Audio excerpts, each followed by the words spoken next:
We get today. Film noir. What is that? Noir.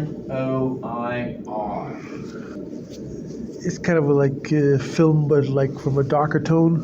Yeah, exactly. So film noir is a pretty small period of time in film history, and it is known for typically super attractive femme fatale leading character that has got two things going on at the same time. It can fool the audience and fool the other main male characters. That's one of the big characterizations of film noir. Yes, they are typically on the dark side. They're usually crime thrillers that are very cleverly put together. But probably the biggest distinction is how they were filmed from a cinematography standpoint. The shadows and use of lighting had never been done in this fashion until late 40s. Late 40s into the mid 50s is kind of the prime time for film noir.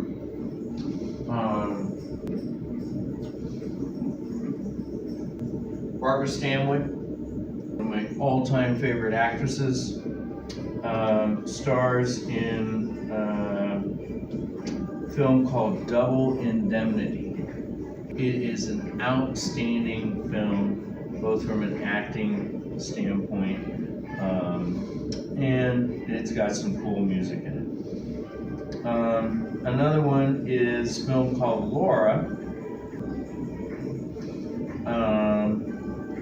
and the score was written by another one of the greats. We talked about Harold Arlen a little bit last week. We talked about Max Steiner, two others a couple weeks ago, right? Some of the biggies. One of the other biggies was David Raskin, Raksin, and he wrote the music and the theme from the film entitled Laura. It's another film that I highly recommend. So let me read a little bit about David Raskin, and then I'm going to play a little bit from the film, and we'll play something from Billy Wilder from Double Indemnity. So Raskin's noted for his work in film and television. He had more than 100 film scores and 300 television scores to his credit.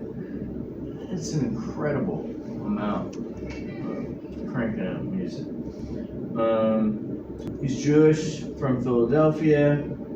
His father was an orchestra conductor and played professionally in dance bands while attending Central High School, Philadelphia.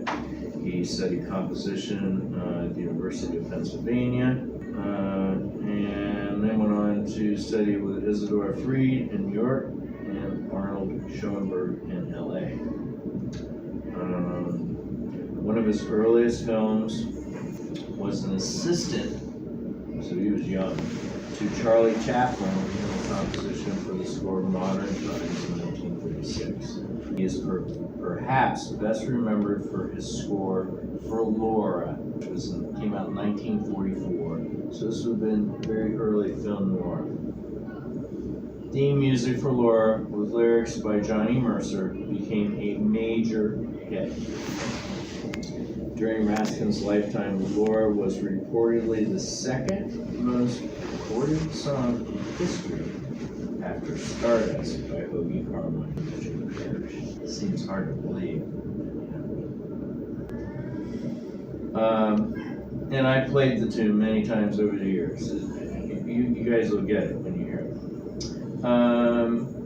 His theme song, The Bad and the Beautiful, also called Love is for the Very Young, for the 1953 film The Bad and the Beautiful, was also a hit, although not as popular as Laura.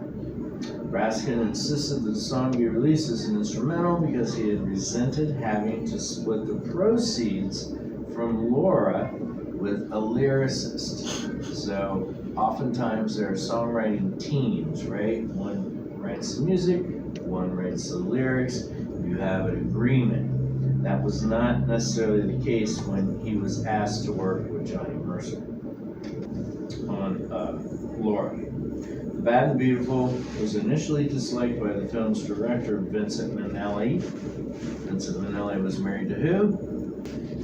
Judy Garland. And their kid is Liza Minnelli. Yep. Director Vincent Minnelli and producer John Houseman, but was saved from rejection by the intervention of Adolph Green and Betty Comden, who both liked it. The theme has since been praised by Stephen Sondheim, Leonard Rosen, Richard Rodney Bennett, and Alexander Courage. Sondheim reportedly called it one of the best themes ever written in films. Raskin also scored the 1958 film Separate Tables, for which he earned an Academy Award nomination. In the 60s, he wrote the theme and scored the pilot for the medical drama Ben Casey, which I'm not very familiar with. Later in life, he taught at the University of Southern California and the University of California in LA.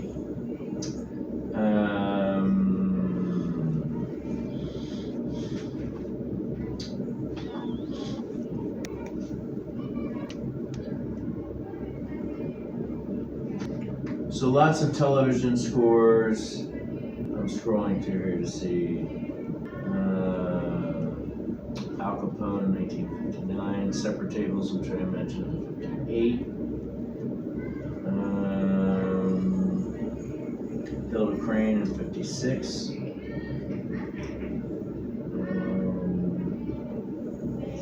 Bad and Beautiful, which was 52.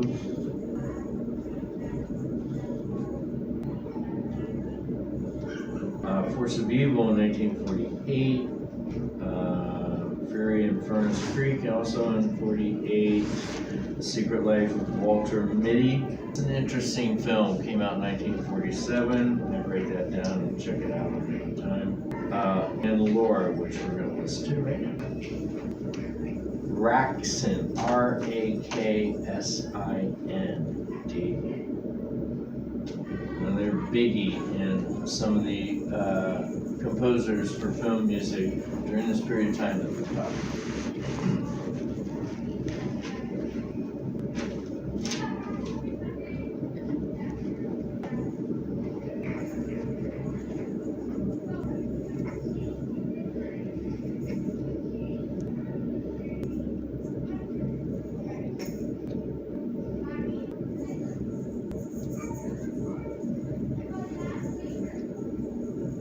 Sorry, it's getting too hot here all of a sudden.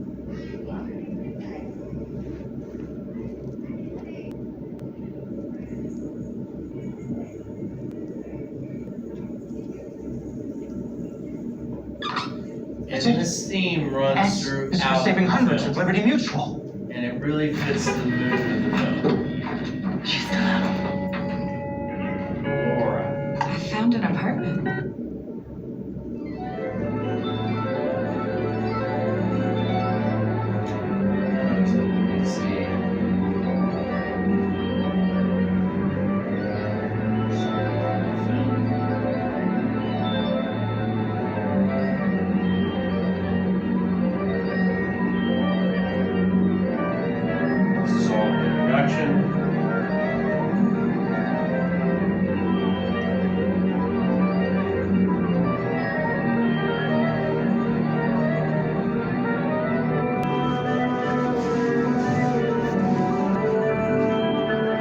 Definitely put on your list of films to watch if you have not seen one.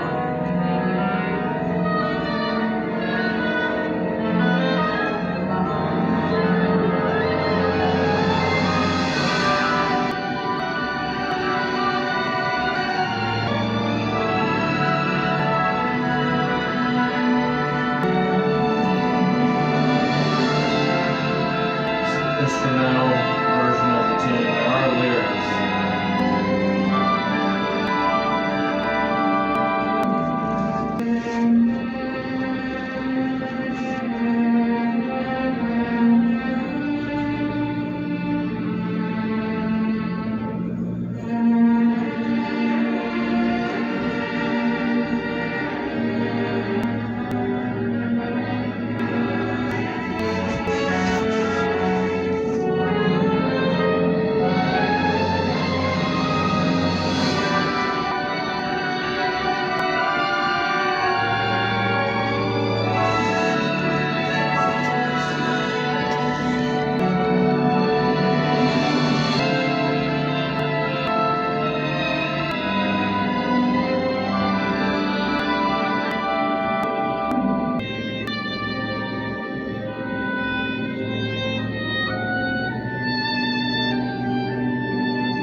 Change up there a little bit. Yeah.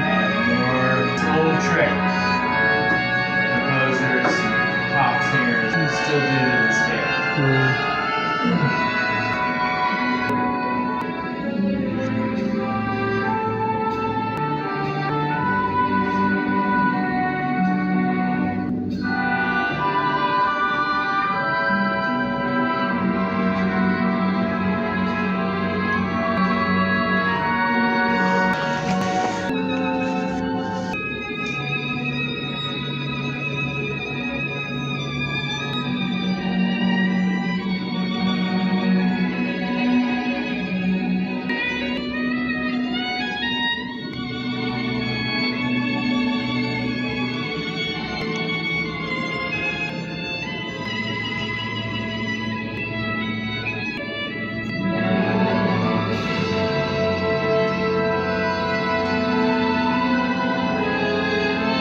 Noir, 19. Check it out.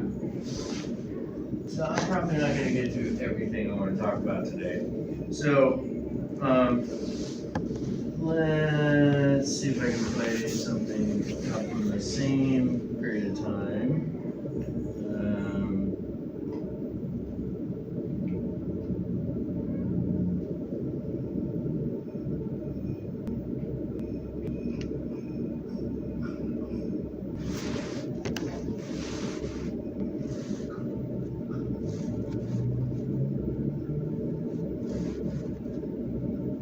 We'll just play a song.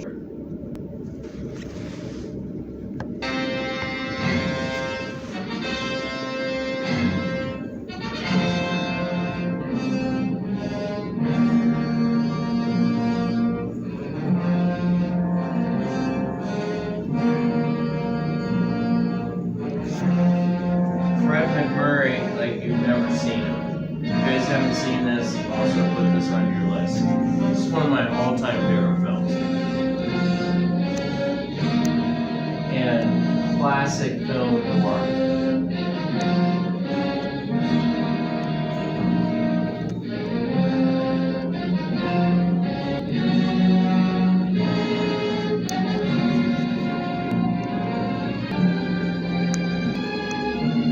This is when we're still hearing full orchestration almost throughout the entire film. And Barbara Stanwyck is like, you've never seen her before.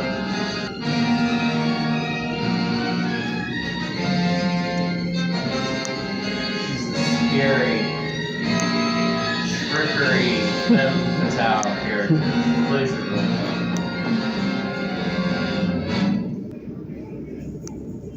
Double Indemnity. Check it out. Almost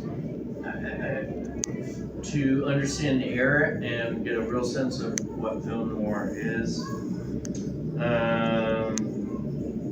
Okay, so I'm not going to spend a lot of time on film noir because there is so much going on in the late 40s and early 50s. And I'm going to plow through a bunch of examples. Actually, I should let me read something else first, and then I'm just going to play a bunch of stuff. So, some important films during this period of time that you should check all of them out. The Road, On the Waterfront, Rebel Without a Cause, Forbidden Planet, Vertigo, for Hitchcock, one of all-time great movies. And for the music and the enormous expansiveness of it, everybody should see Ben-Hur at least once. I have. You have it? Yeah. I mean, it's long and it's kind of hard to watch. You have to be in the right mood, but the scoring for it and actually getting those thousands of extras together is pretty remarkable, even by today's standards, right? For Hollywood in the 1950s was the worst of times. For film history, it may have been the best of times. The American film industry dealt major legal blows and facing fierce competition from what? Radio, TV. Yeah. All of a sudden, TVs were a deal. And as a consequence, suffered from decreasing revenues and increasing costs. The grand old man in the studios, Louis B. Mayer, resigned from MGM in 1951. Several studios began to sell their lots. Right? This is starting at the beginning of the decline of those huge, enormous backlots like MGM. There's a documentary. It's in 2 parts on the history of MGM, and they were filmed in the 70s. And there are hosts of older actors that were MGM stars that talk about their time on the lot, and you can see the decay of the backlots of MGM. It's kind of interesting. They begin to sell their lots or convert to television production. Movie stars broke away from studio contracts. Like any other businesses, movie studios responded to these money woes by cutting expenses. By 1959, the average number of movies produced in Hollywood was around 250 a year, half of what it was by the end of the 1940s. American filmmakers faced their many challenges and responded with a remarkable array of excellent films. One considers the tremendous production of classic films in international centers, headed by directors such as Fellini from Italy, Bergman from Sweden, and Kurosawa from Japan. Then the decade may indeed be seen as one of the finest. So, right? The most important technological developments in Hollywood were largely in response to television. By the mid-1950s, television had become a permanent fixture in the American household. Feeling threatened, Hollywood launched a 2-pronged attack. First was an unsuccessful attempt to undermine the new industry. No movies were being shown on television, and no movie stars were to appear on television programs. There was a tug of war going on. Studios soon softened their hardline by selling the rights to pre-1948 movies to television and lifting the ban on actors in 1956. The other response was to lure people out of their living rooms with innovations. The 2 most visible and enduring technological changes in film during the 1950s were the use of what? Almost all movies leading up to this period were shot in what? Black and white. Yeah, so they started using color. Black and white. Uh, So yeah. So the use of color film, and this was the first time we saw what we call is now a common term for us. What was called the advent or the beginning of widescreen, right? So think about it. Everything was filmed in a square. Widescreen cinema photography. In conjunction with stereophonic sound, these visual effects successfully created a theatrical experience that television could not match. I'm going to show you guys some cool pictures.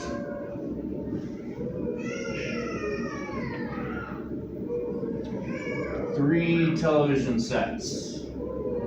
I didn't even know. I've never seen this until I bought this book. First one's 1928.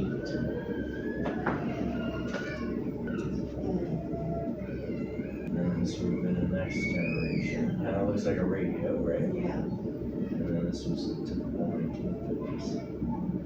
Pretty cool. Yeah.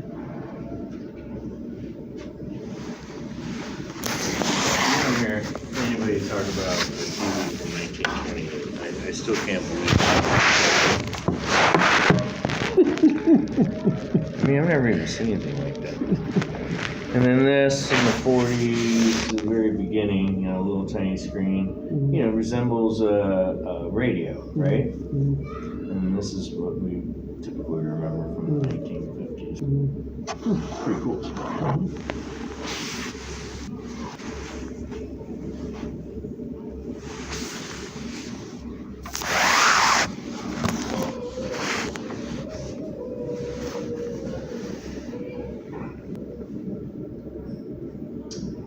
Television sets were set up in homes all over the United States. There were fewer than 10,000 television sets in 1945. By 1950, there were 6 million.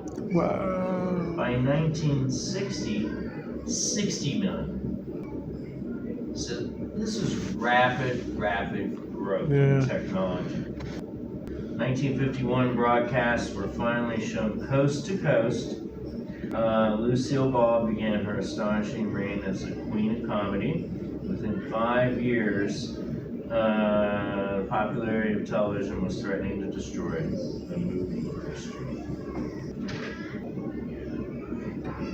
So let's see, I mentioned The Robe, another important film, also same composer as Laura is the film Julius Caesar from 1953. Another big, epic, and hard to watch film, The Ten Commandments, 1956. That was Elmer Bernstein. We talked about Ben-Hur. You know, they were pulling out all the stops in these epic, grand productions. They even did a sequel to The Robe. Sequel to what? The Robe. Yeah.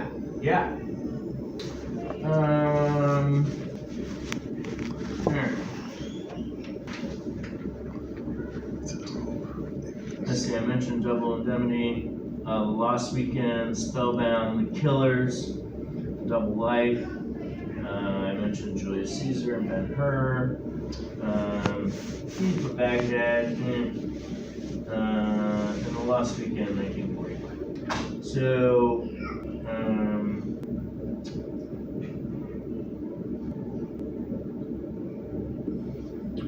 let's play some stuff. Okay.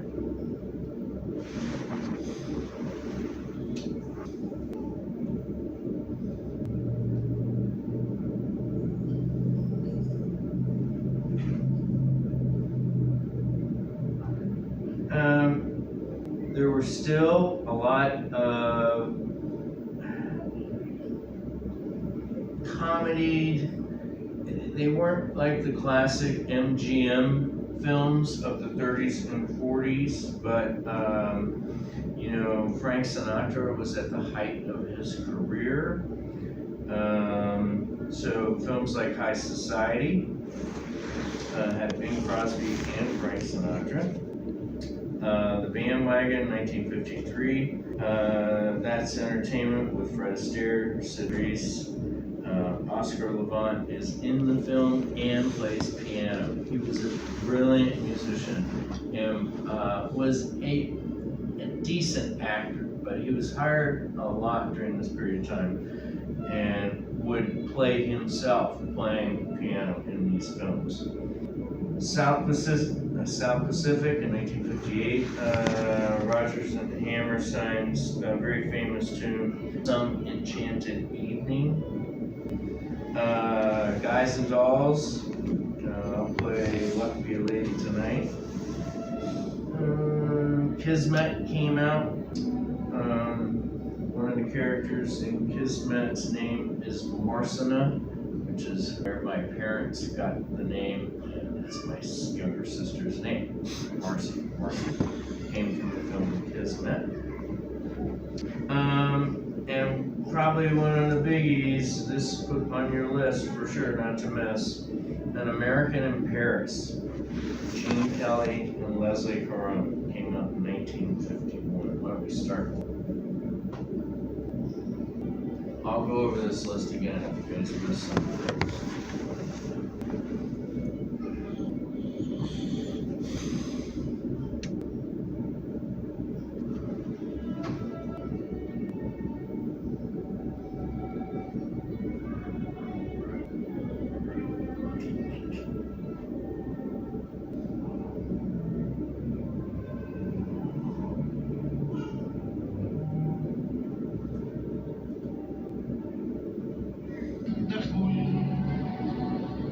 Marvelous, she should care for me. Soft eyes, paradise. That's Oscar Levant in the What middle. I love to see.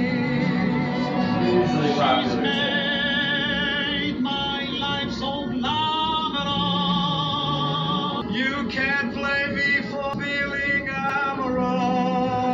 Oh, it's wonderful. It's marvelous that she should care for me. It's wonderful, marvelous, marvelous. She should care for me.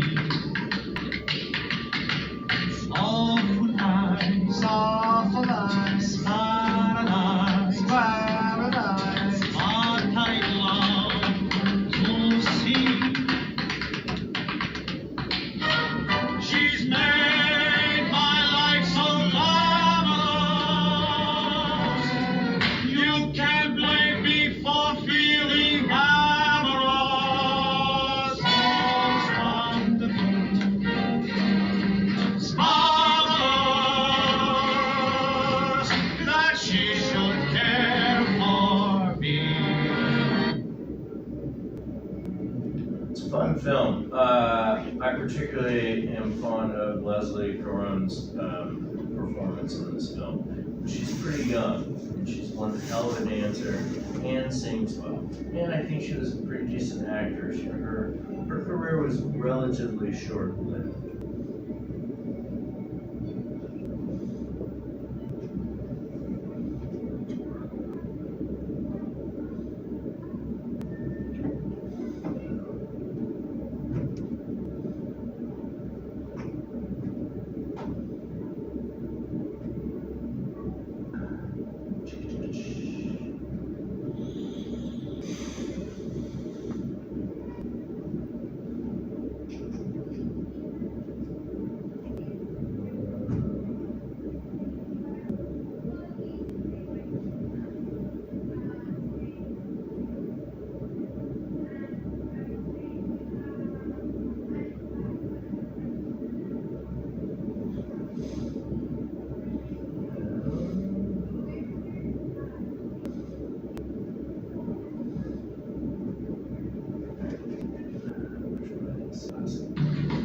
Get on your feet, Big Julie. I now have dough to roll you again.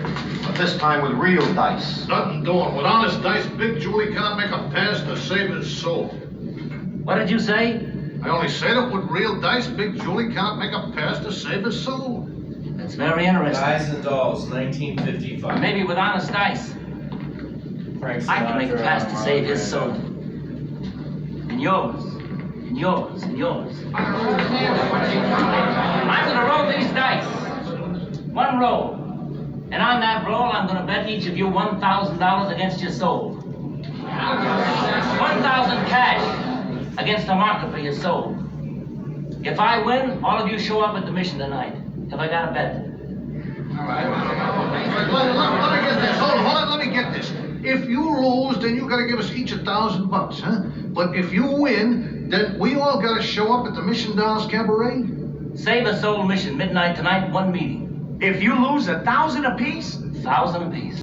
Well, that's okay by me. Sure, I got the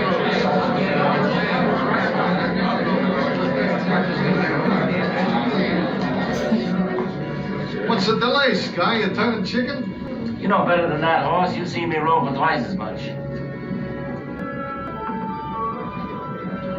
Only I had a lot more than money riding on this one.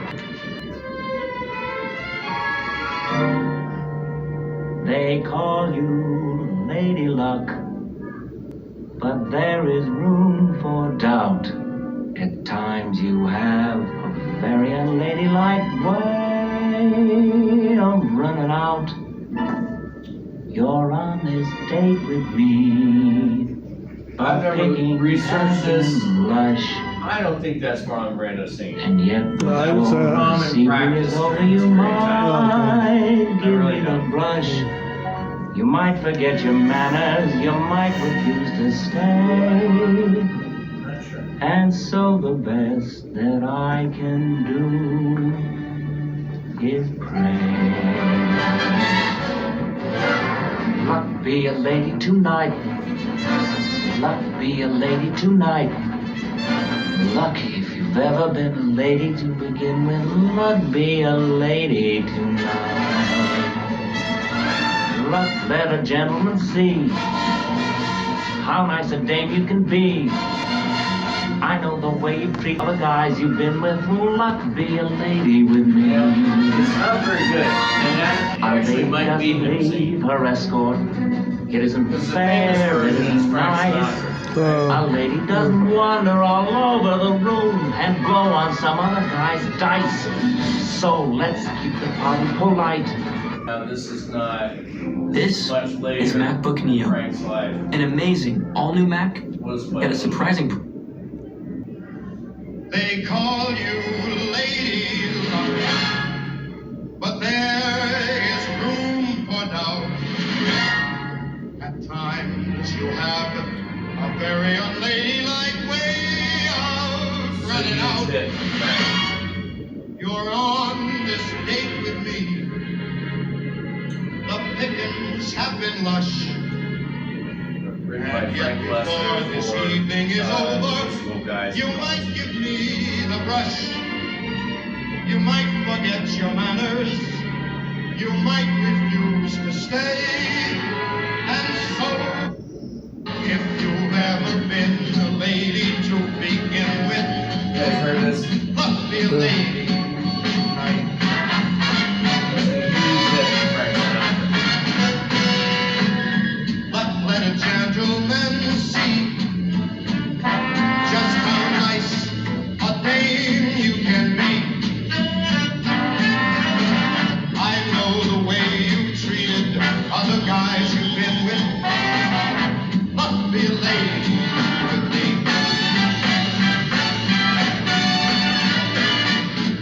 A lady doesn't leave her escort. It isn't fair. And it's not nice. A lady doesn't wander all over the room and then blow. I'm gonna try and get in two more. I'm not gonna play anything, but it's an okay film. Jailhouse Rock. Jerry Lieber and Mike Stoller wrote the music. 1957. Kind of cheesy film, but it's worth watching. It's worth watching at least once, and it was a huge hit at the box office. Diamonds Are a Girl's Best Friend. Really put Marilyn Monroe on the map. In my opinion, probably the biggest takeaway in terms of soundtrack and movie music from this period of time is this. If we have time, I'll play it.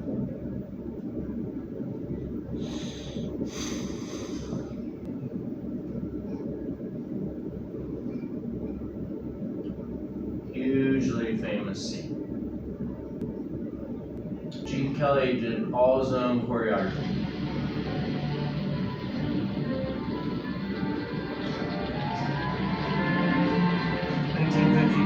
Singing in the Rain.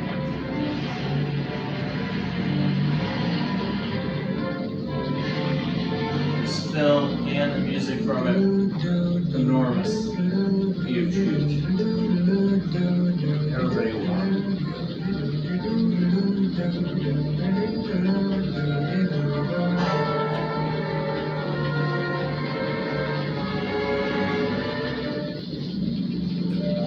Singing in the rain, just singing in the rain. What a glorious feeling, I'm happy again. I'm laughing at clouds. I think I read somewhere there were only one or two takes of this. The sun's in my It's the water. You know, the fabricated rain. Like this big deal. The clouds chase everyone from the place. Come on with the rain, I will smile on my face. I walk down the lane with a happy refrain, just singing, singing in the rain. Definitely put on your list if you guys haven't seen this film. It's worth watching.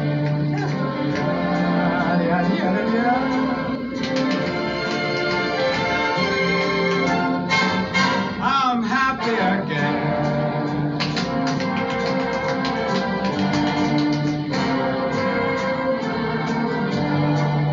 I'm singing, dancing in the rain.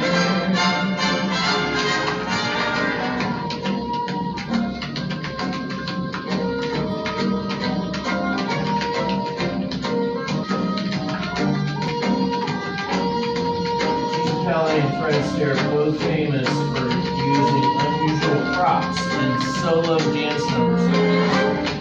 So here, the umbrella. Famous dance from Fred Astaire where he uses a coat rack.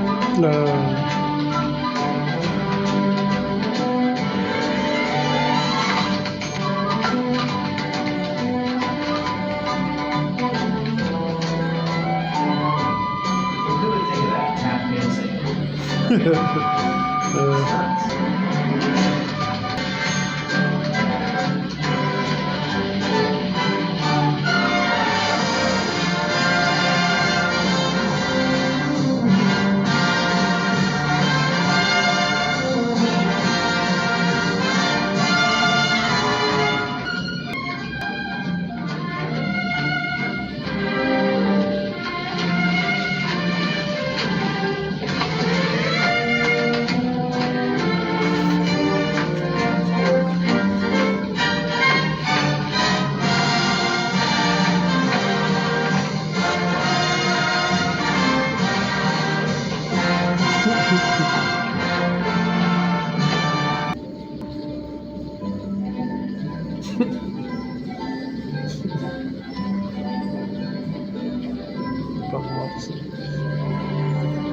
Dancing and singing in the rain.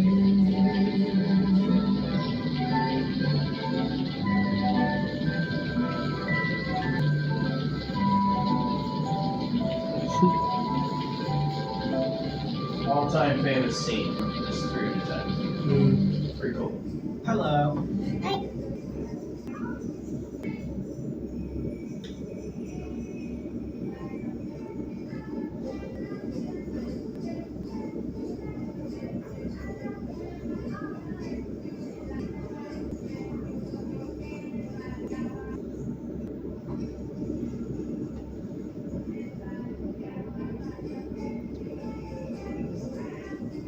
Just being introduced, I do not know you well.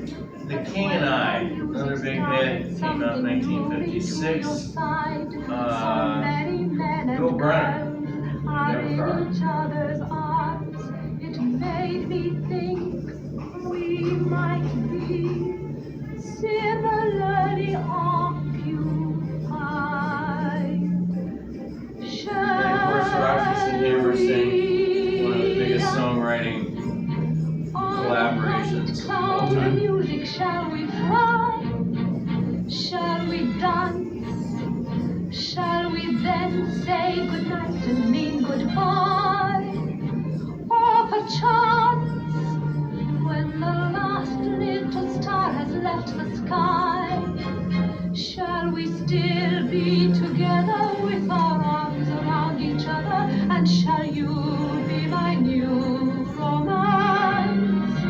On a clear understanding that this kind of thing can happen, shall we dance? Shall we dance? Shall we dance?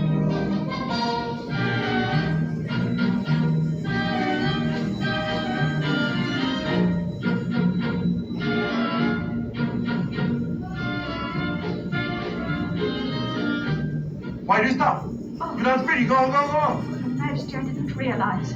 After all, I'm not a dancing girl. In England, no woman would dance alone while a man is looking at her. But you will dance with a strange man, holding hands, etc. Yes, but not always a stranger. Usually a very good friend. Good, let us dance together.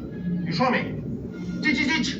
Well, it's quite simple, polka. You count 1, 2, 3, and 1, 2, 3, and 1, 2, 3, and. Shall we dance? 1, 2, 3, and. On a bright cloud of music, shall we fly? 1, 2, 3, and. Shall we dance? 1, 2, 3, and. Shall we then say goodnight and mean goodbye? 1, 2, 3, and. Or perchance, When the last little star has left the sky, shall we still be together with our arms around each other? Would you like to And go to work shall wearing a dress you be like my that? new romance? On a clear understanding that this kind of thing can happen. shall we dance? Shall we dance? Shall we dance? Now, 1, 2, 3, 1, 2, 3, 1, 1, 2. Something wrong. I don't know, I forget time. Next time I remember. 1, 2, 3, and 1, 2, 3, and 1, and 1. Splendid, Your Majesty. Splendid. Throw me off count. And 1, 2, 3, and 1, 2, 3, and 1. You guys check this out on your own Oh, is time. it in? This is also from The King and I. Getting to know you. Getting to know you. Probably a Getting more to famous know tune. all about you. Getting to like you. Getting to hope you To the best of my like knowledge, me. that is her singing. Next week, we're going to focus on Leonard Bernstein. If you haven't seen West Side Story, and it just screened 1 or 2 nights ago on TCM. You know, TCM runs all Oscar-nominated and Oscar-winning movies this time of year, every year for 30 days, leading up to the Oscars. Right. It's a great time to watch TCM. It's almost not a bad film. The music and Leonard Bernstein's composition style, along with Aaron Copland, they were contemporaries, same time, is unparalleled. So we're going to spend a lot of time talking about and listening to some of the tunes from West Side Story, along with a couple other films next week. But if you have a chance and you have not seen West Side Story at all, or you haven't seen it recently, take a look. Okay, All right. Thank you guys. no problem.